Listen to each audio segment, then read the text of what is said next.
let's get this show on the road. Um, what we're talking about today is how to get more clients on LinkedIn without having to feel pushy, phony, or manipulative. So, the first thing I want you to understand is how people buy on LinkedIn or on social media. It's a little bit different than what we've heard in the past, but and it works a little bit differently. But as we go through, I think you'll see that it's still the traditional sales mantra that we have. It just works a little bit differently. So. Um, Okay, so there are three stages that a buyer goes through when they're going to purchase from you. The first is awareness. Now, in the awareness stage, they are aware that they have a problem. Let's say that they had a drop off in sales revenue during the first quarter of 2023. That's a problem, right? But they don't know what's causing it. They don't have it really clearly articulated in a way that they can search for. So um, the next stage is consideration. Now, in consideration, they know what the problem is and they have defined the problem and they are looking around for solutions. And then the final stage is when they make that determination to buy. What I want you to understand about the buyer's journey is that most people focus on these folks at the end when they're ready to make a decision. And I get that. We all want to make a fast sale, right? But if you rush this, you're going to be, first of all, targeting the same population, the same exact people that everyone else is because they're ready to make a sale.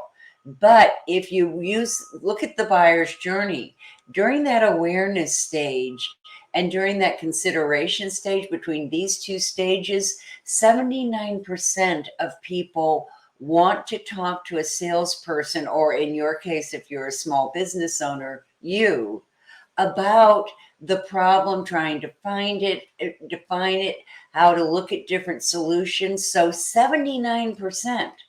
So it really pays you to concentrate on all of these stages of the buyer's journey, because then you're targeting them earlier. And when you target them in these two areas, by the time they get ready to buy, you are going to be the first person who comes to mind. Okay. And that's what you're shooting for. Okay. All right. So in the old sales model, in the brick and mortar world, the traditional sales model that we all grew up in, it followed a certain pattern. It included cold calls to people who had never invited you or knew of your company or whatever. It included qualifying leads. In other words, looking at that individual and seeing whether they make sense. Whether they are qualified means whether they meet the criteria that you look for in someone who's going to buy your purchase. And then the sales demo, giving them a taste of what it was. Now, in social selling, which is selling that's online, it works a little differently. You're going to network, you're going to build that social network. You're going to educate them, provide valuable information, and you're going to engage with them, meaning that you start having a conversation. So it's a little bit different in terms of the way it works, but it still boils down to the same thing. It's still about know, like, trust, which has been the sales mantra for eons. Okay. First, people have to know you, so they have to be aware of you. Then they have to like you. They have to appreciate something about you, and then they will trust you as a result of further engagement, of further education, all of those things. They come to know, like, and trust you. And when you have that combination, when you have the right offer, when you have the solution to their problems and challenges, you're the first person who's going to come to mind because you've already been with them through this journey. Makes a lot of sense, doesn't it? Okay. Now I'm going to enlarge this for you so that you can see it. This is the lucrative LinkedIn system. It's a 4-part system that I developed to set up the kind of relationships that will create that know, like, and trust factor and take you through to sales. Okay, so this is what we're talking about today. There are 4 steps in this model. The first is clarity. You have to be totally clear about your goals, your niche, and your personal brand. I mean, these are the things that are going to determine the strategies that you use in LinkedIn. Okay, because if you have one kind of goal, it's going to take a different kind of strategy than if you have another. And we're gonna look at this closely. So goals, niche, and personal brand, you have to be clear on them before you can outline your strategy. Okay, the second step is awareness. And this is where you create a profile that will attract your ideal clients, and repel everyone else. You just want you. A friend of mine says you don't want to be famous. You want to be collectively famous. You want to be famous with the people who need you, who want what you have to sell, and who see the value in that. Okay, so you're going to create a profile that acts like a landing page. It's going to direct your prospective clients to take the next step in your sales funnel. Okay, you have to be clear on your niche, and that's based on that's or you have to the second part is content marketing, and that is based on understanding the problems and challenges of your niche. And then finally, you can think about marketing automation. Now, I'm not talking about the bots that come through and slam you with sales calls. I'm talking about using some simple automation that can simply make it easier for you to accomplish your goals on LinkedIn. Then there's lead generation, and that consists of finding the right people, connecting with them, and then nurturing them through um, that that sales journey, through the new buyer journey. Okay, and then finally, there's sales and analysis. And in this stage, you are going to have those sales conversations, but they're going to feel a lot more natural and authentic because they are already aware of you. They know you. They know your reputation. They know you put out good stuff. So at this point, that sales conversation gets a whole lot easier because they already know what you're out of. Make sense? I hope so. Okay, so let's look at that stage 1. Remember, stage 1 is clarity, and you clarify your goals, your niche, and your brand. So let's look at some of the common goals on social media.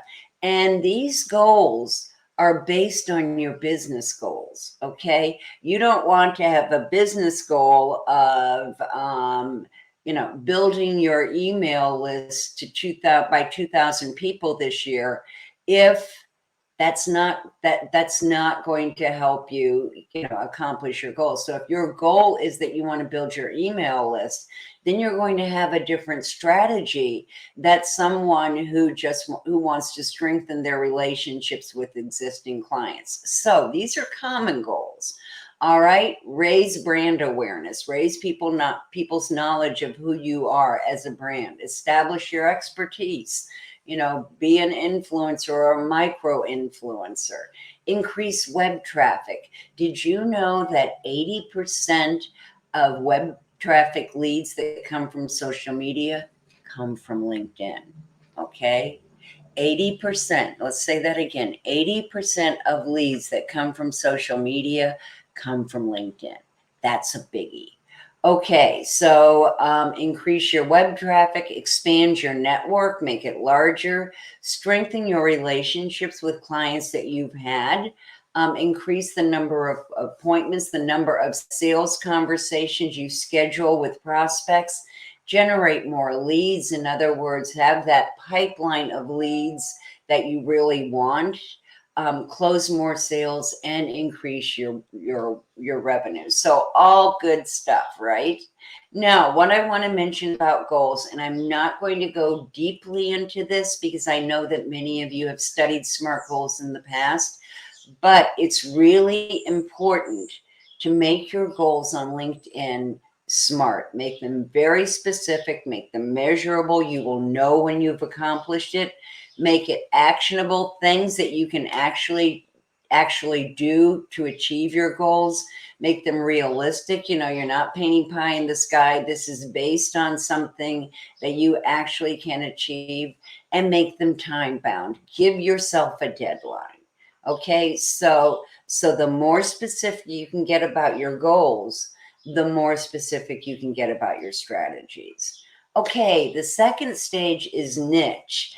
And there is a lot of confusion around niche. Getting a narrowed niche that will define who your ideal clients are. And I know how uncomfortable that is. I didn't want to do it, because we feel like, this is counterintuitive. We feel like we are chopping off our arm because we're reducing our pool. But what we are doing is we are increasing the number of qualified people, the number of people who are likely to purchase from us. So what do we want to know about our niche? Well, first of all, we want to know all those demographics. So you're going to define age and gender. You can't search on LinkedIn based on those things.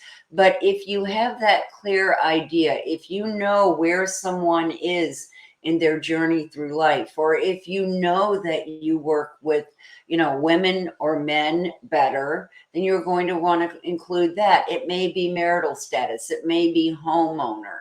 It's certainly going to be their industry, their company size, and their value. Okay. And then finally, are they a B2B customer? Are they business to business? Or are they B2C? Now, I have to take that into consideration a lot, because a lot of my clients are coaches and in the career or business or executive areas. So their ideal clients are on LinkedIn. So even though I don't work in the B2B stage, I do specify very clearly what the industry and the company size is. You also want to know the psychographics. What are their problems and challenges? How do they make buying decisions? How do they take in information, and what are their buyer behaviors? How do they do that? So one way to get at this is to do interviews. Do content marketing interviews with your ideal clients. Find some people who are in your group, in your target audience. Set up appointments with them. Ask them if you can talk with them for 15 minutes, in an appointment, and you're going to want to, cover where they are in their life journey, how they get information, what their biggest challenges are right now, what's happening in their industry that's changing. All of those things are going to make it far, far easier for you to produce content and create a profile that's relevant to them. Because the thing you want to do with your profile is make it all about them, not about you. In fact, that's a good mantra, a good guideline to go by. Make it about them, not about you. LinkedIn is all about engagement. It's all about building relationships. And you can build relationships when you can talk to people about the problems and challenges that they need to solve right now. Okay. Finally, brand. And I'm going to be having something next week that's really going to help you with this. So stay tuned. I'm going to tell you about it. But what is your brand? Well, to be honest, it's a collection of your most marketable attributes. And I like William Aruta's definition of brand. He describes it as a unique promise of value. I've followed William for years. In fact, my certifications are through him. So I've really come to appreciate this definition. It's your brand is unique because it's your differentiation. It tells people how you are alike and how you are different from people in your field. Now, there are a lot of people on LinkedIn who talk about LinkedIn and how to get ahead. But I'm not the same as them. I have my own process. I have my own personality. I have my own results, my own solutions. So I am like other people, but I'm very different than them too. For instance, no one else uses the same system that I use, this 4-step system. So that's one big difference with me. I also have kind of a dry sense of humor, so people pick that up. So your uniqueness is how you're different. And I always like to say that people don't buy from you because you're the best. They buy from you because you're different. They're kind of different. Got it? Okay. It's also a promise because your brand is who you are authentically. You are the same person, whether you are at the church picnic or your daughter's baseball game, or or with your colleagues or your clients. You are the same person. You different attributes may come out differently in different um, parts of your life, but you are the same person. And I think you'll see that in a minute. And then finally, value. Now, value is really important. There's one really important thing to understand about value. If the value you're providing isn't relevant to the individual's challenges and promises right now, then it's irrelevant to them. And so when you're seeking to provide value, when you're seeking to provide education and help, keep in mind that unless it's relevant to your target audience's problems and challenges, it's pretty much spam, or that's their experience of it. So be sure that you are on brand. And it's really easy by understanding, once you differentiate the different things that make up your brand, it's pretty easy to look at what you're producing and saying, well, is this on brand or is it off? For instance, one piece of my brand is that I feel that it's really important to build relationships on LinkedIn based on mutual respect and trust. So that is very much a part of my brand. So if I were to do something, when I ask myself, whether I'm being true to my brand, if I'm out there advising people to spam everyone, or if I'm spamming you on a regular basis, and then that's off brand. And if I do that, I want you to tell me about it. In fact, I had somebody challenge me on that the other day, saying, because I was promoting a free event that I have gotten a lot of help from. And he said, well, isn't this off brand, or is this how you build relationships? And I responded, well, that one was truly about building relationships and on brand, because that's what the event was about. And it was free. But you really want to ask yourself, whether you're on brand or whether you're not. Okay, here are the key elements of a personal brand. And next week, I am having something really cool that's going to help you with this. So stay tuned. It includes your vision, your purpose, your values, and your passions. We call those the VPs: vision, purpose, values, and passions. It also includes your goals. We were just talking about that, right? And your personality characteristics. And we talk about your superpowers, your strengths, your skills, and your reputation. All of these things are part of your brand. And here's the thing.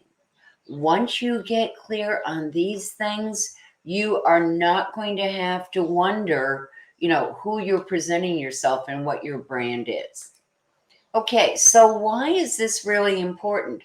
Well, to be frank, it costs you a lot more in terms of time and money to get a new client than it does to keep one.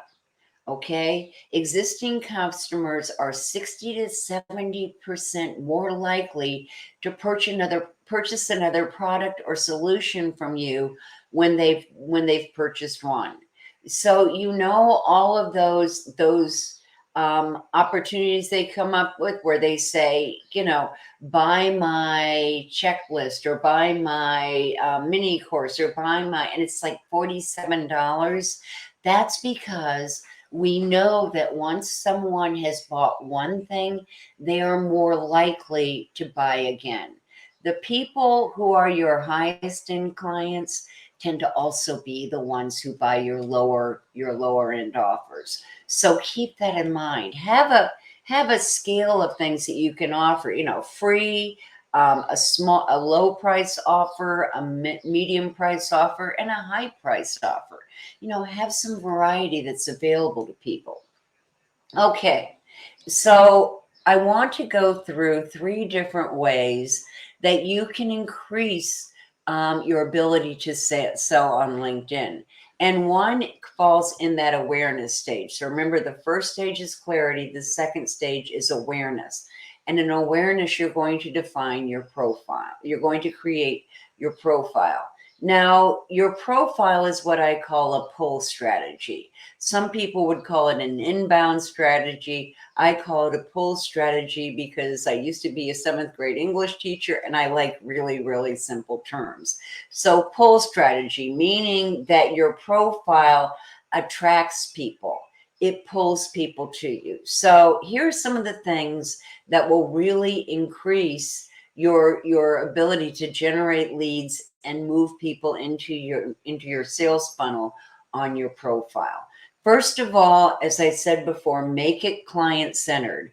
Before you talk about your solutions, before you talk about all of your qualifications, talk to your client. Talk to them about the problems and challenges they face, not you, they. Um, and you're also going to make your profile fully branded. Remember all those things we just talked about? Those are going to go into your profile. So, you know, all of these things, your vision, your purpose, your values, your passions, all of that are go into your personal brand. Okay, it's also conversational. When people land on your profile, you want to get them to engage with you. You want to be able to really create a conversational tone. Now, there are several ways to do that. One is by not using highfalutin or what's the word I want? Jargon. Okay, you don't want to use that kind of stuff. You want to make it really simple, and so you can start off with a question, like it might be, do you are you looking for a job? Are you tired of looking for a job in a quote great economy? um do and you could ask various questions, but you want to start out by addressing it to them. Are you seeking help in such and such?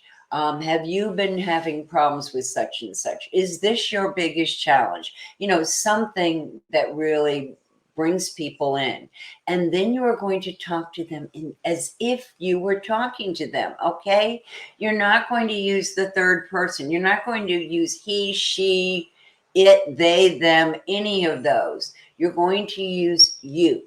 Okay, everything is down to me and you. And you're going to do it in a way that is conversational. You're not going to start out the gate by saying, I'm the best person you could ever get to do this job. No, no, no, no. You're going to start out with their problems and their challenges, then put in a little bit about you and your solutions. That's how you do it. Okay, so you're going to want it to be conversational. You are going to want it to be engaging. So things that we know are engaging on your profile are video. Video is definitely high engagement. quizzes. You might have a quiz they can take, or you might have an assessment they can use, or, put your lead magnet there, something that pulls them in and gets them to engage. It's also going to be optimized, meaning that you are using the exact keywords that people would use to find you. And then finally, and if you hear nothing else from me today, have a clear call to action. Now, that means what you want them to do next. Is it to subscribe to your newsletter? Is it to download your lead magnet? Is it to schedule a free consultation? Whatever it is, you're going to have it there. And there are a number of different places on your profile that you can put those calls to action. So here's what the research shows. A clear call to action will get people are much more likely to follow through with a clear call to action because you're telling them the next step to take. So make it really easy to answer that call to action.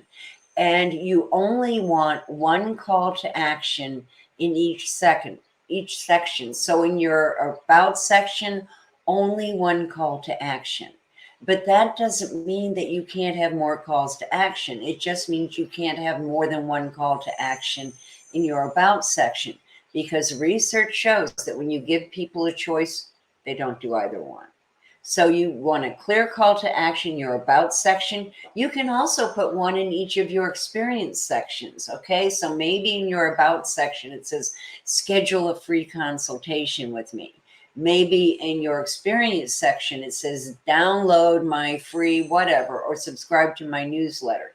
So you're not limited to only one call to action, but you are limited to only one call to action per section.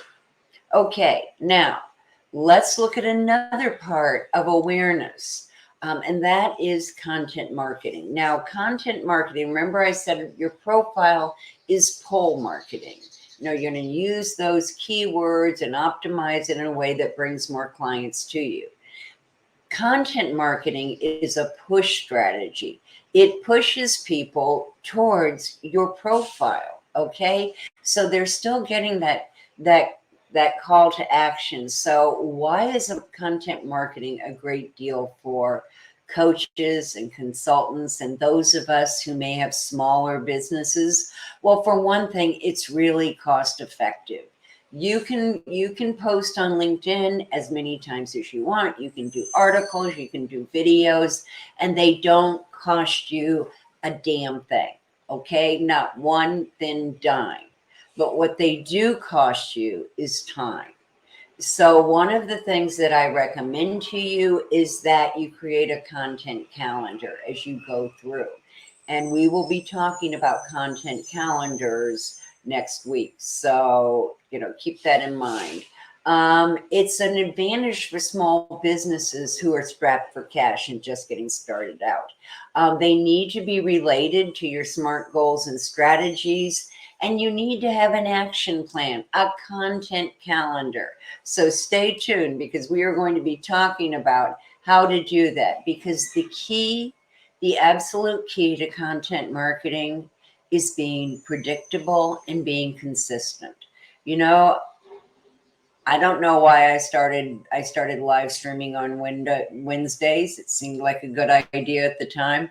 But now that I'm here, I have learned that when I move my live stream, I get less people. So I'm moving it. I moved back to Wednesday because that's where everybody was used to seeing me. Okay. Finally, lead generation. That's the third place I want you to focus on this week as far as becoming more marketable and getting that messaging out and attracting more sales. First of all, I want you to create a sequence, all right? And this doesn't have to be terribly difficult.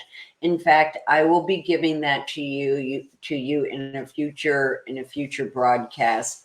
How you can create a sequence. But basically, your sequence is going to include an invitation, a welcome message, and then 3 to 4 messages that add value, that provide value. And finally, and using open-ended questions to get responses. But all of that is going to be part of your messaging sequence. So say the first one is the invitation. I often use something like, hi, I'm Dumont. Oh, no, I don't, because they can see me. I often use, hi, I noticed your profile today, and I think we might be a good connection. I help people get more clients on LinkedIn, and I have a LinkedIn live stream and newsletter if you'd like to subscribe to them. Would you like to connect? And when they say yes, then I send them one of two things. If they said they wanted the newsletter, I get that. Well, they automatically get the subscription link to the newsletter, which is my LinkedIn newsletter. They're not opting in on anything. And I also will ask them in my welcome message, my next message, whether they would like a copy of my LinkedIn roadmap. So I'm always doing it in a sequence. I'm always personalizing it. Now, here's what I mean by that. I don't ever want you to send an invitation or a message to anyone except from any place other than their profile.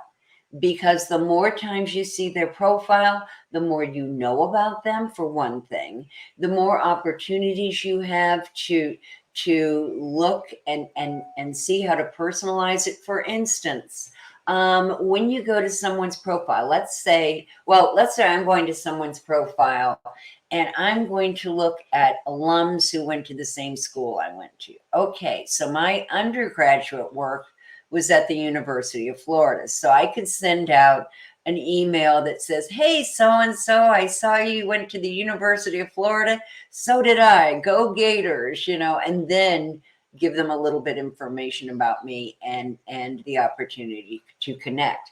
Sometimes they will, sometimes they won't. But I find that I have more luck with this approach. And the reason I'm telling you to go to someone's profile is that not only can you learn about them there, but that is the only place where you can send them a customized invitation to connect. When you connect with someone from their profile, when you can hit the connect button or the more button and click connect in the drop down menu, you are going to have the opportunity to add a note. Now, this is only a 300 character note, all right? 300 characters, including white spaces, not a lot of room. So I suggest that you make up some templates with invitations, just a few that you can cut and paste or copy and paste and tweak so that you can do this quickly. Then you want a series of messages. So your first one might be, hey, so-and-so, thanks for accepting my invitation to connect. I see that you are in the PR, public relations industry. I have a LinkedIn roadmap that might be or I have a free gift that a lot of people in your industry have found helpful. If you'd like to receive it, just reply with yes, and I'll get it right over to you.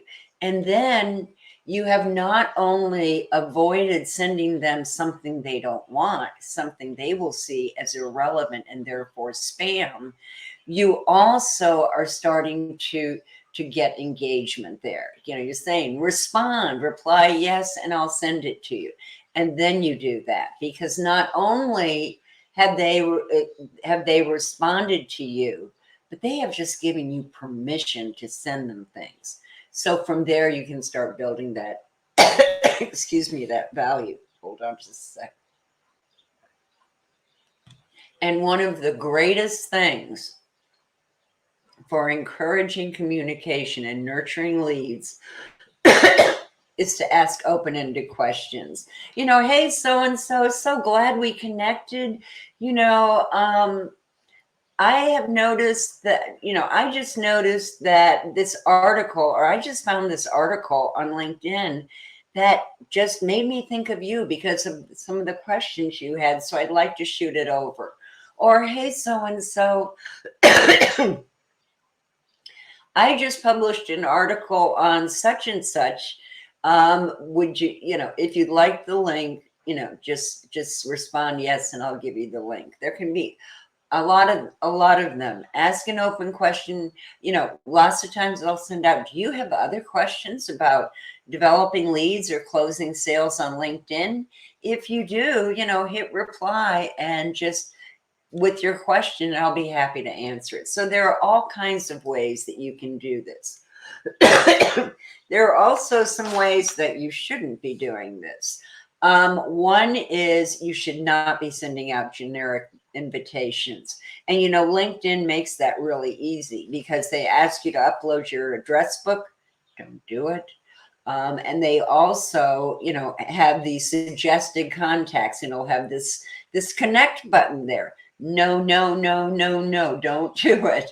Because when you do that, when you upload your address book or you click on one of those connect buttons, they get the generic message. You do not get a chance to systematize or to personalize it. So you really don't want to do that.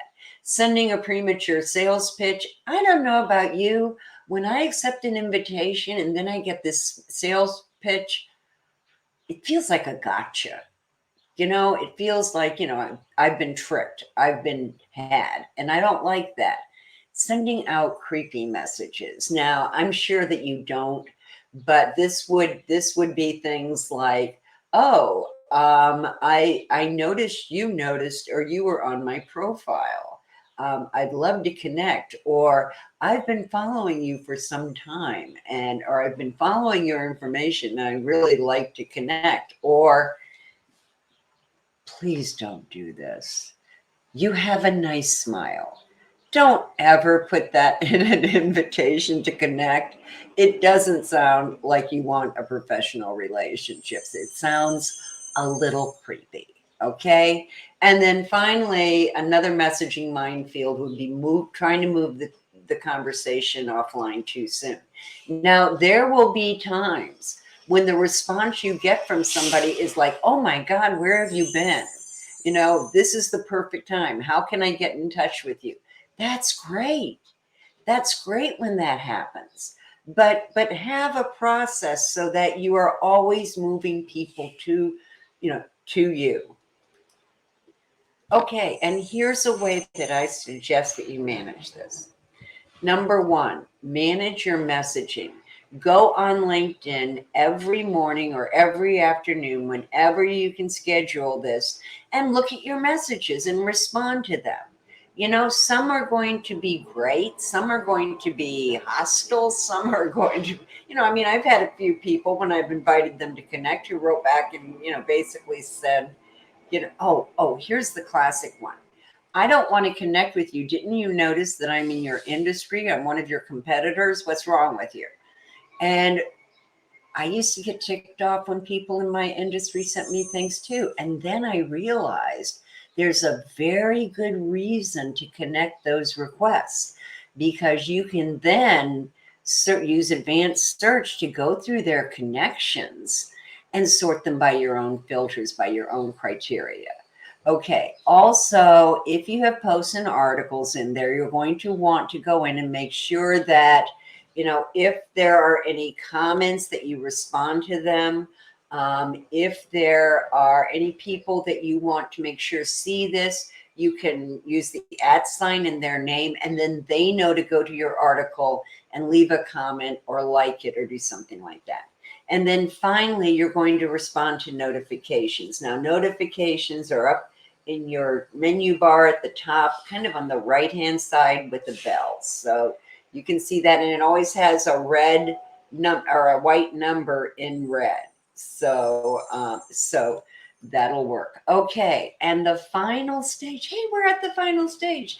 That's the sales conversation and then collecting the money. Love that part, don't you? Listen, I used to kind of look at that traditional sales model. This is what people told me to use when I started out.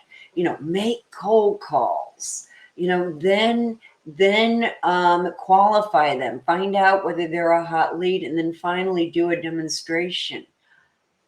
It was horrible. The the methods they taught me were so manipulative and they felt smarmy. So what I have done is I've created this system so that by the time we have that sales conversation, they're not a cold call. I tell you, the thing I hated most and what held me back the most in making sales on LinkedIn was that idea that I had to make a cold call.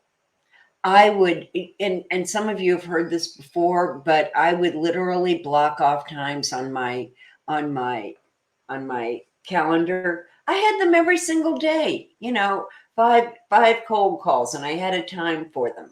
Um, I would bribe myself, if you do these five cold calls, then you can go downstairs and have such and such. Or then I got to I really upped the ante. Would tell my husband, if I do 20 to 25, I think it was actually 25 cold calls this week, I'm going to take you to dinner and a movie. Not only did I end up the week with not having made the cold calls, my husband was pissed as hell. Okay. So that's not a methodology that worked for me. That's why I had to come up with my own system. Okay, upcoming events. I am going to send you the links to some of these. The Epic giveaway it ends this Sunday. This is people who are experts in social media, in business, in finance, in personal development, all of those things. So watch for my links because I'm going to send that to you. We'll send that out with the replay, so you will get that. The Build Your Brand in Bits and Bytes Masterclass is next Wednesday, right here. Same bat channel, same bat station. Well, actually, no, it's not going to be. You can register on LinkedIn, but I'm actually going to do it on Zoom so that we can do a lot more questions. We can break up into smaller rooms and practice things. So this is going to be a 3-hour workshop, okay? You are going to leave this with certain things created, like your brand statement, okay? We are going to develop your brand statement in this. We are going to look at how you can promote your brand throughout LinkedIn. We're going to look at how it helps with sales, how it helps with content marketing. So this is a must-do class. So I'm going to send you out the link to that. Now, the following week, which is, let's see, this is on the 31st. The following week is June 7th. I'm going to be talking to you about how to do your LinkedIn profile so it converts like a sales page. This is beyond a doubt my most popular webinar. So be sure and put that on your calendar. And then on June 14th, we're going to be talking about niches.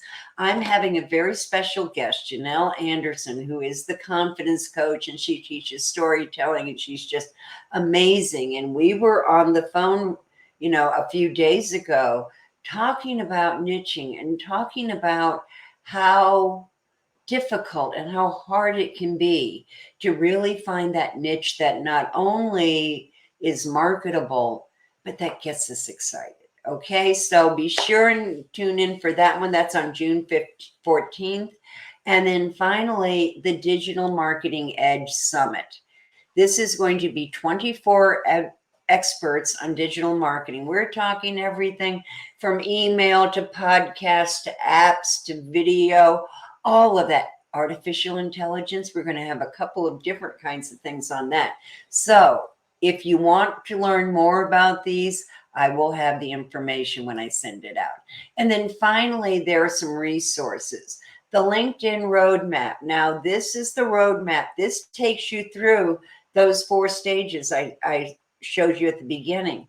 And when you opt in, don't immediately opt out when you get your gift, because I'm going to be sending, there's a series of 10 emails that have resources and video training and all those kinds of things that will help you with it. Also, if you want to connect with me, there's my email, Dumont@dumontowen.com. And if you don't have someone who will walk you step by step through building your lead generation and sales funnel on LinkedIn, you can apply for a LinkedIn breakthrough session. We'll talk about where you are. We'll talk about some strategies, and we'll get real clear on a few things. So that is it. I am going to stop sharing. Okay. It's not letting me do that. Okay. Where is my... Okay. There we go. Okay, so other than the 10,000 copies of me dropping those things into your drive, you should be okay. This is Dumont Owen saying ta-ta for now. Oh, and tune in next week for the workshop because it's going to be one of my best ever. Thanks. Ta-ta.